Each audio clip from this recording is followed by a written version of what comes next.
যেই কলিজার টুকরা সন্তান, যেই আদরের সন্তানের জন্য নিজের শরীরে রক্ত পানি করে যুবক, যেই কলিজার টুকরা সন্তানের জন্য এত কুরবানি, এত কষ্ট। একটা বাবা নিজে একা চলতে এত কষ্ট করতে হয় না, সারাদিন হাওরে বন্দরে তাইকা কষ্ট করতে হয় না। একজন মানুষ চলতে এত টাকা লাগে না, এত কষ্ট করা লাগে না। নিজের একা যান, যে কোনো জায়গায় পড়ে থাকলেও চলা যায়। কিন্তু এত কষ্ট যেই বাবা করলো সন্তানের জন্য, যেই বাবা এত কষ্ট করলো সংসারের জন্য, ওই বাবা যদি আল্লাহর মর্জি মতো সন্তানকে বড় না করে, আল্লাহর মর্জি মতো সন্তানকে আল্লাহর পরিচয় না শিখায়, এই সন্তানই কিয়ামতের ময়দানে বাপ মারে বাদী হইয়া আল্লাহর আদালতে আসামি বানায় দিব। সেই দিন চোখের পানির বদলে রক্ত ঝরবে যুবক। সন্তানের কাছে বাবা কত হাত জোর করে অনুরোধ করবে, বাবা তুই একটু মামলাটা উঠা। বাবারে বুঝি নাই, এজন্য মামলাটা একটু উঠা। তোর মামলার কারণে আব্বা আটকা পড়ে গেছি। বিন্দু পরিমাণ সন্তানে মায়া দেখাইতো না, কারণ কিয়ামতের ময়দান মায়া দেখাইবার জায়গা নয়। কিয়ামতের ময়দান হলো নিজে বাঁচার জায়গা। সবাই শুধু নিজে বাঁচার ফিকির করবে। সন্তান চাইবে বাপ মারে দোষী বানায় নিজে বাঁচত, বাপ মায় চাইব সন্তানের গাড়ে দোষ দিয়ে নিজে কেমনে বাঁচত, ভাই চাইব ভাইয়ের গাড়ে দোষ দিয়ে নিজে কেমনে বাঁচত, বউ চাইব স্বামীর গাড়ে দোষ দিয়ে কেমনে বাঁচত। এই দুনিয়ায় যেই সমস্ত স্বামীরা বিবিকে পর্দার ভিতরে রাখো নাই রে যুবক, কিয়ামতের ময়দানে বেপর্দা নারী আল্লাহর আদালতে স্বামীর বিরুদ্ধে মামলা দিব।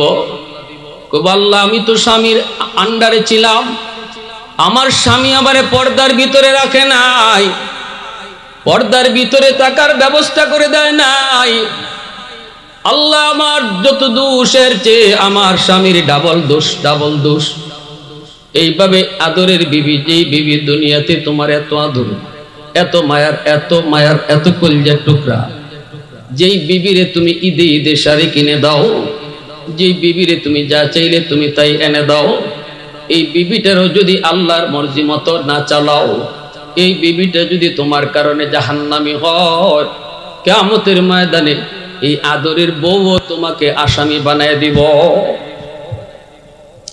ইয়াউমা ইয়াফিরুল মারউ মিন আখিহি ওয়া উম্মিহি ওয়া আবিহি ওয়া সাহিবাতিহি ওয়া বানিহি লিকুল্লি ইমরিইম মিনহুম ইয়াউমা ইযিন শা'নুন ইউগনিহি উজুহুন ইয়াউমা ইযিন মুসফিরা দাহিকাতুম মুস্তাবশিরা ওয়া উজুহুন ইয়াউমা ইযিন আলাইহা গাবারা তারহাকুহা কাতারা উলাইকা হুমুল কাফারাতুল ফাজারা।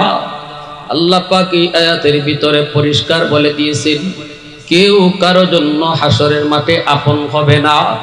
ভাই ভাইয়ের জন্য আপন হবে না, ভাই বোনের জন্য আপন হবে না, স্ত্রী স্বামীর জন্য আপন হবে না, স্বামী ও স্ত্রীর জন্য আপন হবে না। ওই যে বরিশালে একবার সিডর হয়েছিল, বাইরে এরকম একটা বয়ান করার সময় এরকম একজন সিডরে ভুক্তভোগী একজন মানুষ মাহফিলের মধ্যেই উইটে চিৎকার দিয়ে উঠছি, বেহুশ হয়ে গেছি। এই লোকটা ছিল গাজীপুরের একটা মাহফিলে। বাইরে যুবক লোকটায় তখন কান্দে আর এই কথাই কইছিল, হাসরের মাঠে কেউ যে কারো আপন হবে না। এই কথাটা কেউ না বুঝলো, আমি দুনিয়াতেই বুঝছি। কেমনে বুঝছো, কেমনে বুঝছো? কয় বরিশালে যখন সিডর হয়, বঙ্গোপসাগরের পানি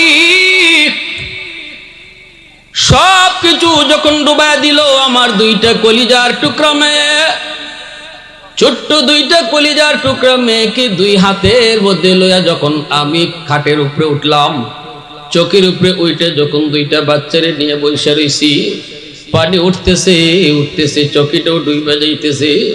তাড়াতাড়ি করে চাঙ্গের মধ্যে উঠলাম, তারপরে দেখি চাঙ্গেও বাঁচা সম্ভব না, পানি তো আরো বাড়তেছে, সাথে সাথে আমার ঘরে টিনের চালের মধ্যে উইটা পা নিয়ে দাঁড়ায় থাকলাম।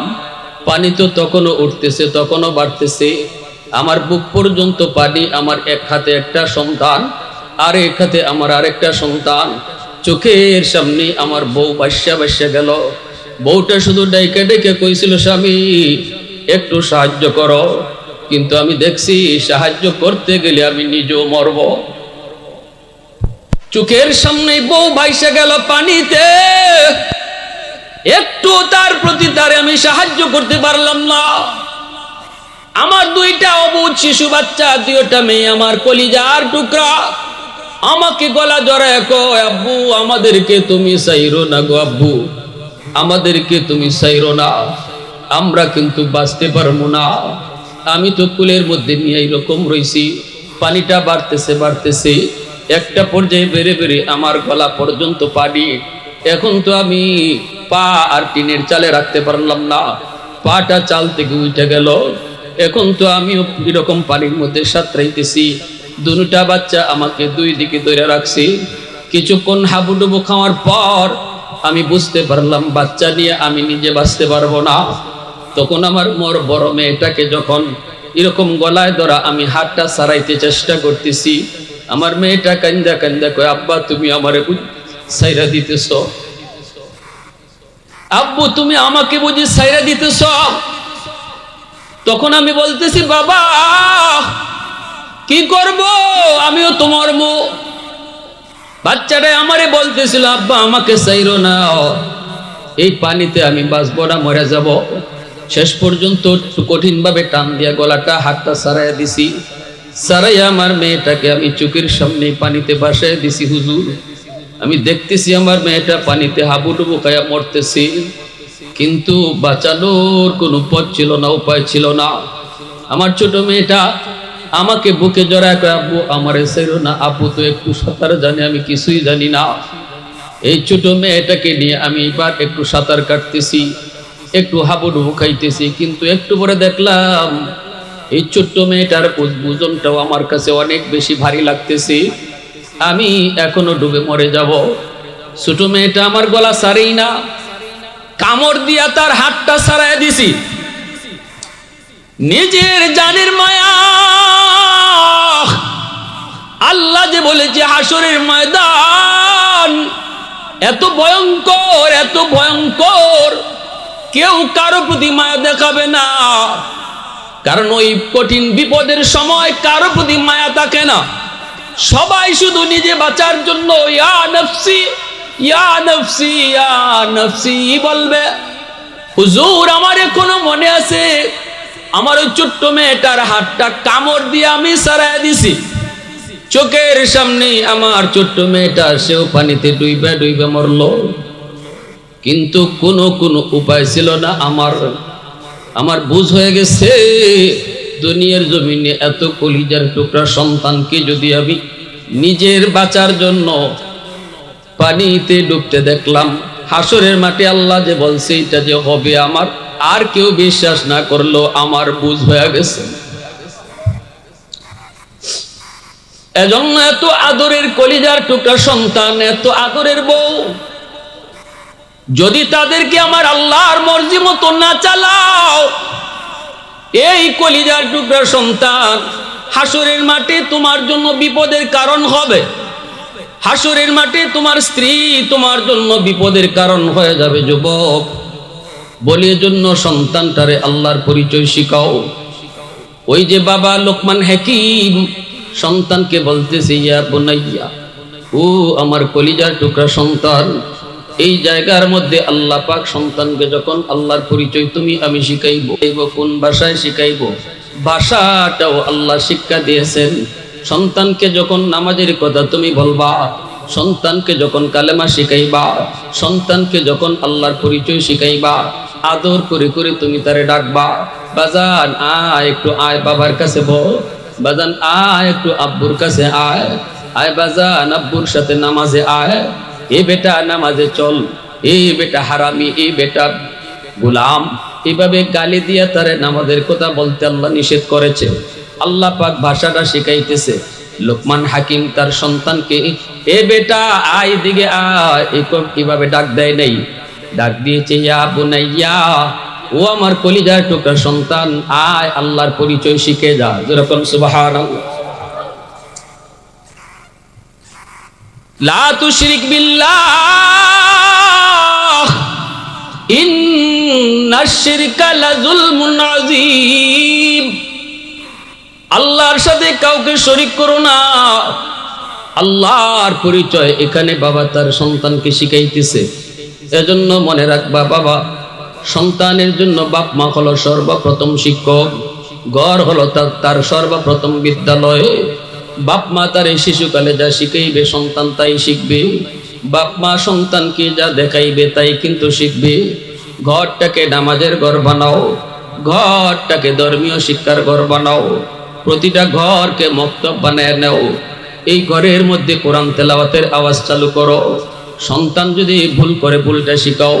খানা খাইতে বসলে পরে ডান হাতে খানা খাইতে হয়, সন্তানরে বাবায় শিখাও। খানা খাইতে বসলে পরে বিসমিল্লাহ বলতে হয় বাবা, মা তারে সন্তানরে শিখাও। ঠিক কিনা? হ্যাঁ, হাত ধুইতে হয়, দুই হাত ধুইয়া খানা খাইতে হয়, শুধু এক হাত না, দুই হাত ধোয়া সুন্নত। সন্তানরে শিখাও। মাথায় টুপি পরে খানা খাইতে হয়, সন্তানরে শিখাও। সন্তানের সামনে তুমি এভাবে খাও, সন্তান শিখে নিবে। অনেক কিছুই সন্তানকে বলতে হয় না, বাপ মা যা করে সন্তান দেইকা দেইকা তা শিখে। ঠিক কিনা? মা যদি সন্তানের সামনে নামাজ পড়ে, সন্তান অটো নামাজি হয়। ছোট্ট বাচ্চাটা মার সাথে নামাজে দাঁড়ায় যায়, বলতে হয় না। দেখবা ছোট বাচ্চাটা ছোট্ট এরকম যায় নামাজের মুসল্লা খুঁজে। মা যদি ওড়না পরে, সব সময় মাথায় কাপড় পরে, ছোট্ট মেয়েটা তখন ওড়না পরা শিখে যায়। ঠিক কিনা? বলতে হয় না, শিখে যায়। এজন্য শিশু বাচ্চাদেরকে সালাম করা শিখাও। মুরব্বী একজন আসছে, তুমি সালাম করা শিখাও। বাবা, ইনি তোমার বড়, ইনি তোমার চাচা, ইনি তোমার দাদা, সালাম দাও। বলো আসসালামু আলাইকুম ওয়া রাহমাতুল্লাহ। সন্তানকে শিখাও। সন্তানকে বাবা সালাম দিলে কি হয়? বলে আল্লাহ খুশি হয়। সন্তান আবার জিগাইবো, বাবা আল্লাহ খুশি হলে কি হয়? বলো আল্লাহ তোমারে জান্নাত দেয়। সন্তান আবার কইব, আব্বা জান্নাত কারে কয়? তখন বলো মরার পরে শান্তির জায়গার নাম হলো জান্নাত, যেখানে গেলে পরে তুমি যা চাইবা আল্লাহ তোমারে তা দিব। ছোট ছোট শিশু বাচ্চাগুলা বেশি বেশি প্রশ্ন করে, ঠিক না? একটা কইলে আরেকটা কয়, একটা কইলে আরেকটা কয়।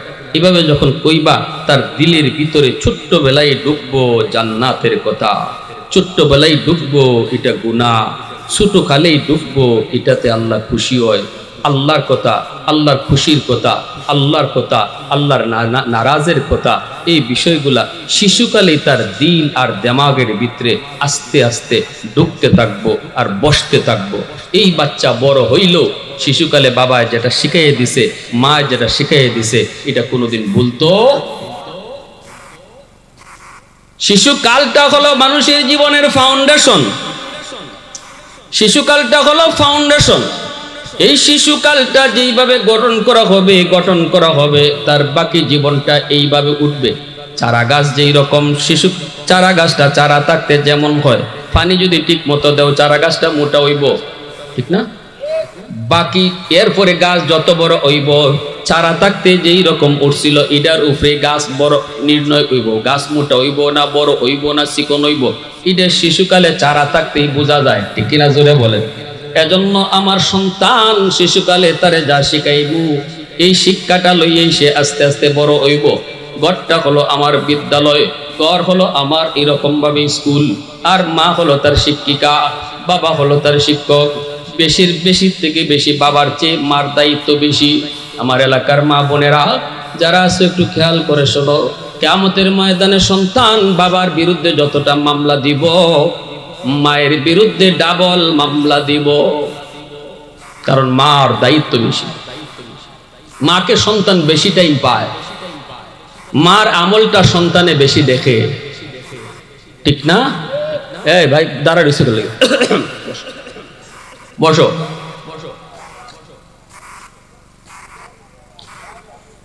লা ইলাহা ইল্লাল্লাহ, জোরে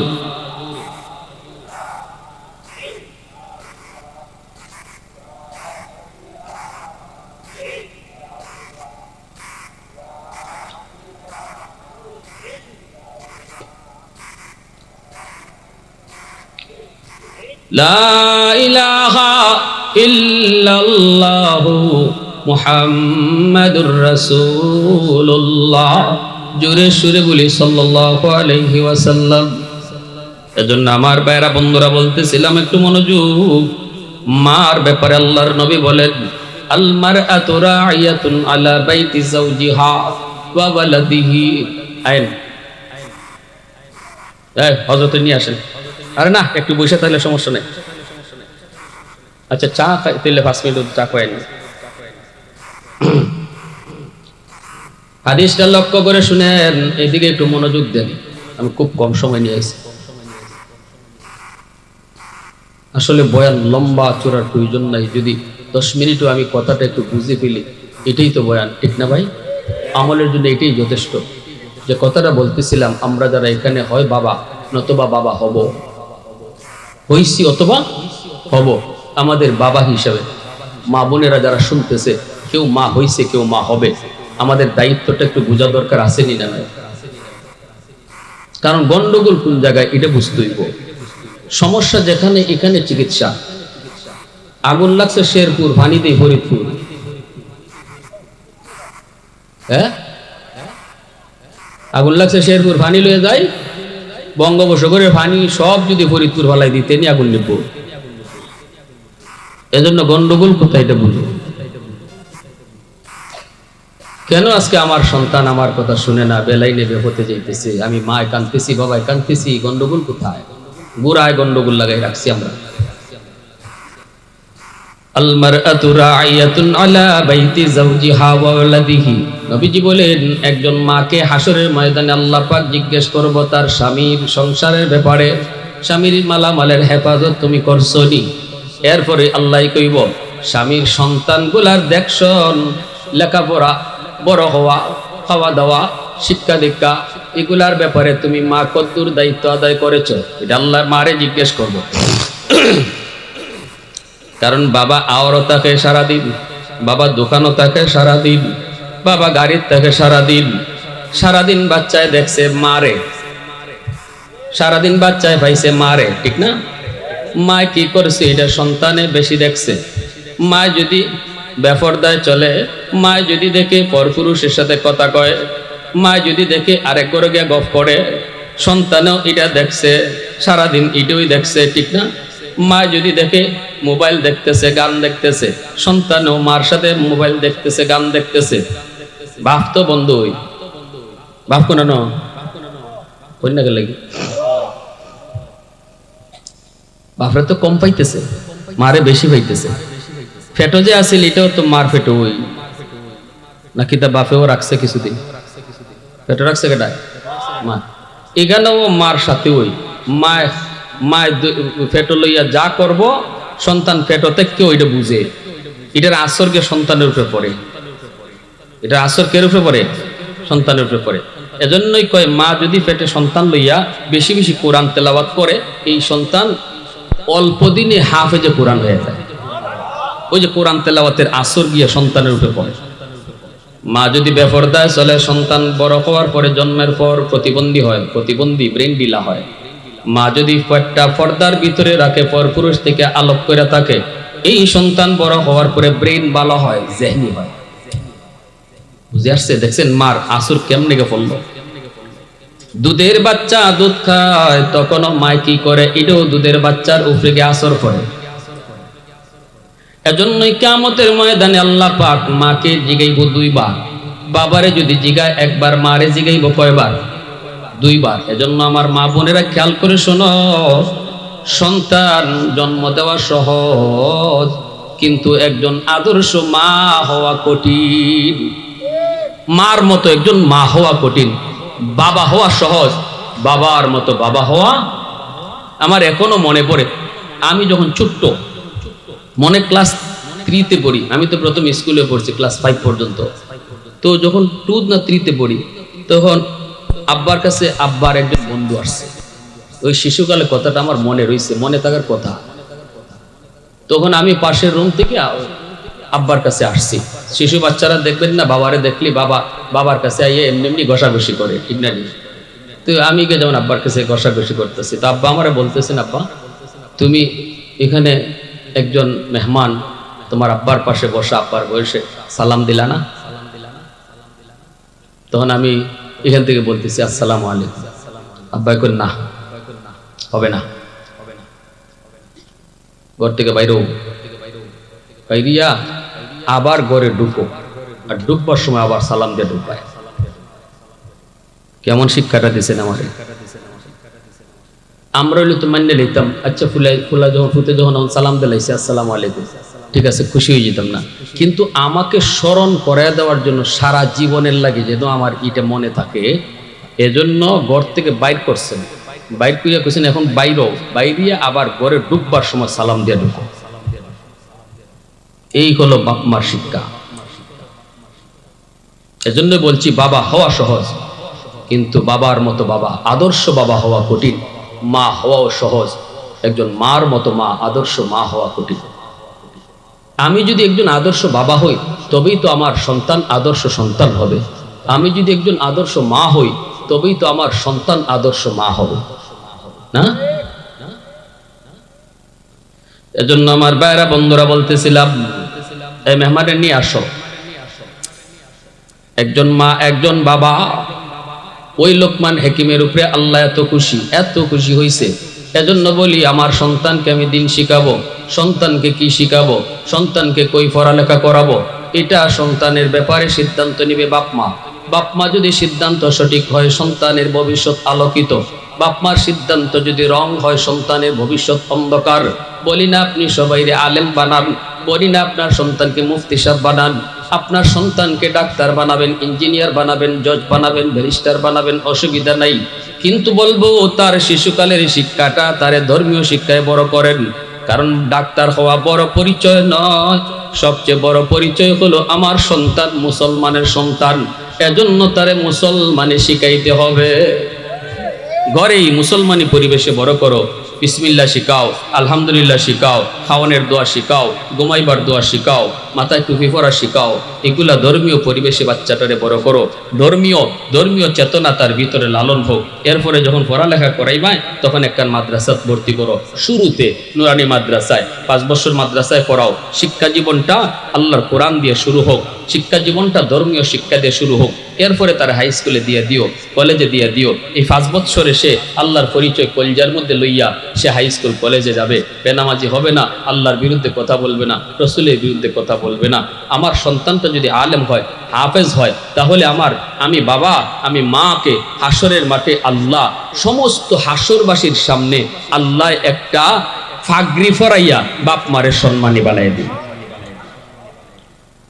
দাদারে আল্লাহ ফাগরি ফরাইব, নানারে আল্লাহ ফাগরি ফরাইব, বাপ মারে আল্লাহ ফাগরি ফরাইব। যদি আমার আওলাদকে আমি আলেম বানাই, হাফেজ বানাই, আমরা যতই ওয়াজ করি ওয়াজিগানো শুনুন জায়গা, কিন্তু যদি ঘরে একটা সন্তানরে আলেম বানানি হয়, হাফিজ বানানি হয়, তাহলে এই বাচ্চাটার উসিলায় পুরা ঘরটা দিনের উপরে চলে আসে। ঠিক না? বইনে চিন্তা করে আমি বেপরদায় কেমনে চলি, আমার বাইটা হাফেজে কোরআন। মা চিন্তা করে আমি এখন মাথায় কাপড় না দিয়ে চলি কেমনে, আমার ফুটটা হাফেজ সাহেব হয়ে গেছি। ঠিক না নি? বাপে চিন্তা করে নামাজ না পড়ে থাকি কেমনে, মানুষে কবে তুমি হাফিজ সাহেবের আব্বা। অতএব সন্তান হাফেজ আলেম বানানি দরকার আসেনি না নাই? সব পাড়ায় পাড়ায় মাদ্রাসা আছে, আমরা মহল্লায় ওই তো নি। কারা কারা আছে একটু দিল থেকে হাত উঠে আল্লাহরা দেখান। ওই তো নি। আলহামদুলিল্লাহ, আমরা মহল্লার ভিতরে অনেক ওলামায়ে কেরাম আছেন এখন। আলহামদুলিল্লাহ সবাই আমরা চাইতেছি একটা এখন আপনাদের সহযোগিতা। যদি আল্লাহর রহমতে আমরা এলাকা দেখান মাদ্রাসা হয়ে যায়, তাহলে আল্লাহর রহমতে আমার সন্তানের উসিলায় আল্লাহ পাক আমাকে, আমার গোটা ফ্যামিলিকে দ্বীনের পথে নিয়ে আসবে। হাসরের মাঠে আর আল্লাহর আদালতে দাঁড়ানি লাগতো না। আল্লাহ আমাদের সবাইকে কথাটা বুঝার, সে অনুযায়ী চলার তৌফিক আল্লাহ সবাইকে দান করুন। ও আখির দাওয়ানা আলহামদুলিল্লাহি রাব্বিল আলামিন। পরিশেষে আমার অনেক মুর্দেগান, দাদা দাদি, নানা নানি, বড় বাপ বড় মা অনেকেই কবরস্থানে শুয়ে আছেন। আল্লাহ মাহফিলের উসিলায় প্রত্যেকের কবরকে আল্লাহ জান্নাতের বাগান বানিয়ে দেন। মেহমান হাজির আমার পরম করম বন্ধুবর, দেশ নন্দিত মুফাসসিরে কোরআন, যুবকদের আইডল শরীফুজ্জামান রাজীবপুরি, চিনি না আমরা সবাই আলহামদুলিল্লাহ। তুতা পাখির মতো মানুষ বসে থাকে তার বয়ান শোনার জন্য, দিল গ্রাহী বয়ান। এজন্য আজকে রাতটাকে গনিমত মনে করি, আখিরি মুনাজাত করে যাই। আল্লাহ তৌফিক দান করুন।